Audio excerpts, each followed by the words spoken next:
কোরবানির সময় আমি আমার শিক্ষককে 500 টাকা দিতে পারি নাই। এমন শূন্য অবস্থায় আমি, মাদ্রাসার বোর্ডিং এর চাউল নাই, তেল নাই, মরিচ নাই, নাই কিছু নাই। এই অবস্থায় পরামর্শক্রমে আমাকে জিম্মাদারিটা দেওয়া হয়েছে।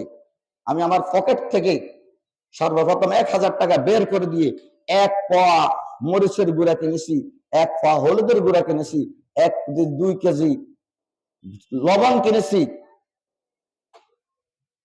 বোর্ডিং চালু করছি। আমাদের সভাপতি সাহেব প্রস্তাব দিলেন, আমাদের ম্যাজিক কমিটির সদস্য যারা আছে ওনারা যাতে করে 1 বস্তা 2 বস্তা চাউল দেয়। আমাদের মাস্টার হারিস সাহেব, আমাদের কেশিয়ার মাস্টার ওবায়দুর রহমান সাহেব সহ আমাদের ম্যানেজিং কমিটির যারা আছে ওনারা অনেক চেষ্টা করে আমাদের